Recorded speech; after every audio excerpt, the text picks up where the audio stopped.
Assalamualaikum warahmatullahi wabarakatuh. Gimana kabarnya teman-teman? Kita jumpa lagi bersama saya Ugi Adi Prasetyo di channel YouTube kami ini. Kali ini saya akan menjelaskan tentang pengorganisasian bisnis. Teman-teman tahu nggak sih apa itu pengorganisasian bisnis? Kalau belum tahu saya jelaskan. Nah, sebelum kita lanjut jangan lupa teman-teman subscribe, like, comment, and share channel YouTube ini. Terima kasih. Oke teman-teman, untuk materi yang pertama itu adalah struktur dan bagian organisasi. Teman-teman tahu nggak sih struktur organisasi itu apa? Kalau belum tahu saya jelaskan sekarang. Jadi struktur organisasi itu spesifikasi pekerjaan atau job dalam sebuah organisasi dan cara mereka berhubungan antara satu dengan yang lainnya. Nah, seiring dengan berkembangnya waktu organisasi, pemahaman manajer mengenai tanggung jawab dan otoritas masing-masing karyawan sangatlah penting. Nah, jalan termudah untuk memperoleh pemahaman ini adalah dengan menggunakan bagian organisasi. Nah, bagian organisasi itu apa sih? Jadi bagian organisasi itu memperjelas struktur sehingga para karyawan akan lebih memahami posisi mereka di dalam organisasi perusahaan. Nah, bagian organisasi untuk perusahaan besar sangat rumit. Oleh karena itu, mereka itu biasanya memiliki satu bagian yang menggambarkan struktur perusahaan secara keseluruhan dan juga memiliki bagian-bagian yang menggambarkan struktur organisasi pada setiap divisi secara spesifik. Nah, struktur organisasi tiap perusahaan itu berbeda-beda ya teman-teman. Tidak ada perusahaan yang memiliki struktur yang sama karena struktur yang bekerja pada suatu organisasi itu tidak akan bisa dijalankan pada organisasi yang lain. Oke, selanjutnya itu penyusunan struktur organisasi. Langkah awal untuk mengembangkan struktur organisasi bisnis, baik bisnis kecil maupun bisnis besar, terdiri dari 3 aktivitas.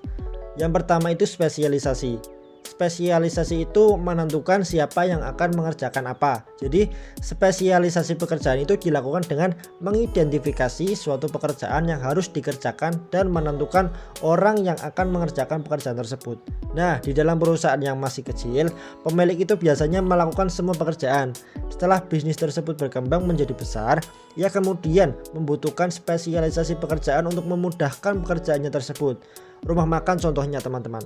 Saat rumah makan masih kecil, pemilik itu melakukan sendiri pekerjaannya, yaitu membeli bahan mentah, memasak, melayani pelanggan, mengatur keuangan dan mempromosikan rumah makannya. Nah, setelah rumah makan tersebut menjadi besar, maka diperlukan spesialisasi untuk mempermudah pekerjaan.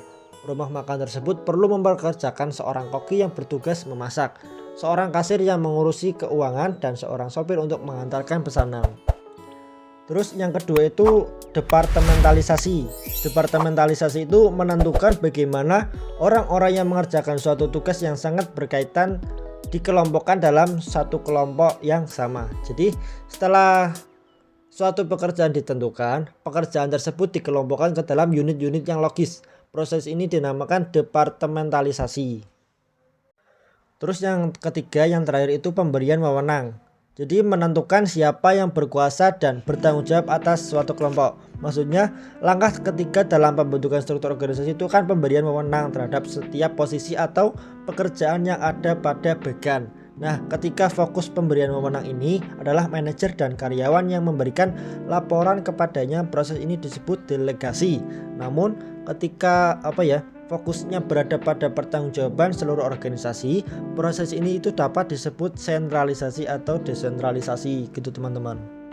Selanjutnya itu bentuk dasar struktur organisasi teman-teman. Organisasi itu dapat membuat struktur organisasinya melalui berbagai cara. Akan tetapi ada 4 bentuk dasar struktur organisasi yang menggambarkan tren yang diikuti oleh sebagian besar perusahaan, yaitu yang pertama struktur fungsional. Nah, di dalam struktur fungsional, hubungan antara kegiatan-kegiatan dan fungsi-fungsi kelompok atau grup menentukan otoritas. Struktur fungsional digunakan oleh sebagian besar perusahaan kecil hingga menengah yang biasanya berkisar pada fungsi-fungsi bisnis dasar, yaitu departemen pemasaran, departemen operasi, dan departemen keuangan. Keuntungan dari pendekatan ini meliputi spesialisasi dalam bidang fungsional dan koordinasi yang lancar di antara mereka. Di dalam perusahaan yang besar, koordinasi antar departemen fungsional menjadi lebih kompleks Struktur fungsional membentuk sentralisasi bila menguntungkan, namun biasanya bertentangan dengan tujuan bisnis yang lebih besar dan membuat akuntabilitas menjadi lebih sulit dicapai. Terus yang kedua itu struktur divisional. Struktur divisional itu mendasarkan pada departementalisasi produk. Organisasi yang menggunakan pendekatan ini disusun pada divisi-divisi berbasis produk yang menyerupai bisnis terpisah, dalam arti mereka memproduksi dan memasarkan produk mereka sendiri-sendiri. Kepala setiap divisi boleh jadi adalah wakil presiden korporasi atau jika organisasinya cukup besar, seorang presiden divisi. Di samping itu, setiap divisi biasanya mempunyai identitas masing-masing dan beroperasi sebagai bisnis yang relatif terotonomi di bawah payung korporasi yang lebih besar. Terus yang ketiga itu struktur matriks. Struktur matriks itu kombinasi dari dua struktur yang terpisah. Struktur ini dapat bekerja dengan lebih baik daripada struktur tunggal yang lebih sederhana. Struktur ini membuat bentuk seperti matriks ketika ditunjukkan di dalam bagan dengan menggunakan satu struktur organisasi utama yang permanen sebagai dasar dan kemudian meletakkan struktur organisasi yang berbeda di atasnya. Struktur yang mampu beradaptasi dengan fleksibilitas dan kecepatan tinggi ini dipelopori oleh NASA untuk digunakan di dalam mengembangkan program ruang angkasa. Selanjutnya yang keempat itu struktur internasional. Nah, beberapa struktur organisasi internasional muncul sebagai respons terhadap kebutuhan untuk mengolah, membeli dan menjual di pasar-pasar global. Sebagai contoh, ketika Walmart membuka toko pertamanya di luar Amerika Serikat pada tahun 1992, Walmart membuat tim proyek khusus pada pertengahan tahun 90-an. Perusahaan ini membentuk sebuah departemen internasional kecil untuk menangani ekspansi ke luar negeri. Pada tahun 99, penjualan internasional dan ekspansi menjadi bagian operasi yang begitu besar, sehingga diciptakan sebuah divisi internasional tersendiri yang dikepalai oleh wakil presiden senior. Pada tahun 2002, operasi internasional menjadi sangat penting sehingga divisi internasional kemudian dibagi berdasarkan area geografis seperti misalnya Meksiko dan Eropa. Dan ketika perusahaan berekspansi ke beberapa pasar ke luar negeri seperti misalnya di Rusia dan India, unit baru dibentuk untuk mengawasi operasi ini. Terus yang kelima itu desain organisasional pada awal abad ke-20. Seperti halnya dunia yang tumbuh semakin kompleks dan melangkah dengan cepat, organisasi juga secara terus-menerus mencari bentuk barunya yang memungkinkan mereka untuk berkompetisi secara efektif. Di antara bentuk baru perusahaan yang paling populer adalah organisasi tim atau team organization, organisasi nyata atau virtual organization, dan organisasi pembelajaran atau learning organization. Yang pertama itu organisasi tim.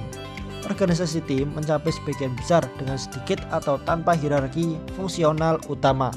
Anggota organisasi tim diizinkan dari proyek ke proyek seperti yang ditentukan oleh kemampuan mereka dan permintaan proyek-proyek tersebut.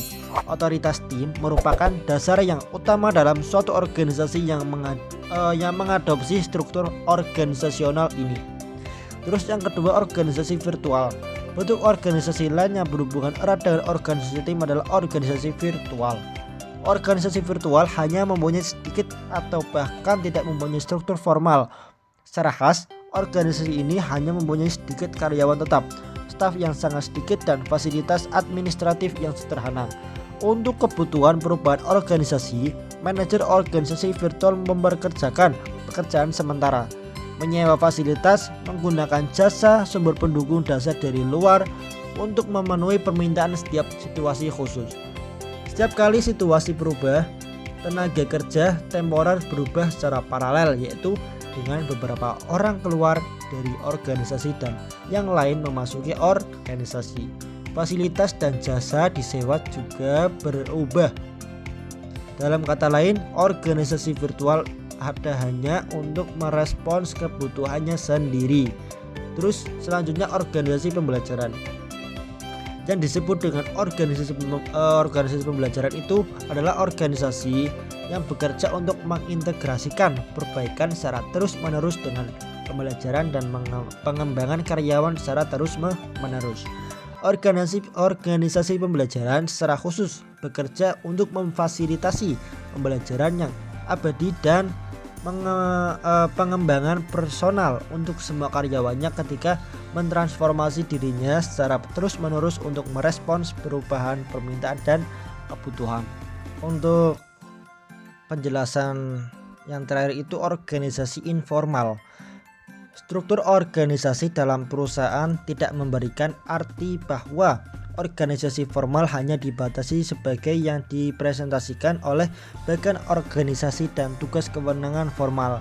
Organisasi informal adalah interaksi sosial yang terjadi setiap hari di antara para karyawan yang melebihi interaksi mereka pada saat melaksanakan pekerjaan formal dan melebihi hubungan timbal balik dalam pekerjaan.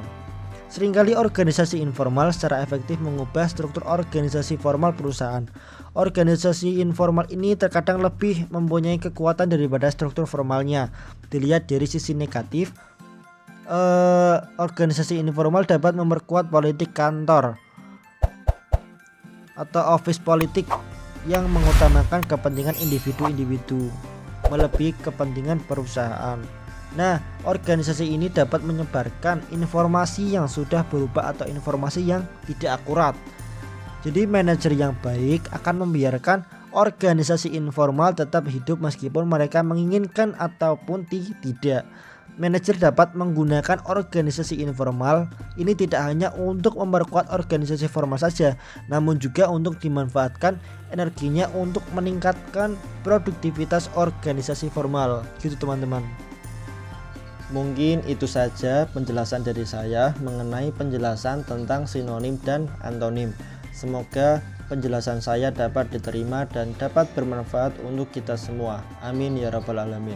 Cukup sekian. Wassalamualaikum warahmatullahi wabarakatuh.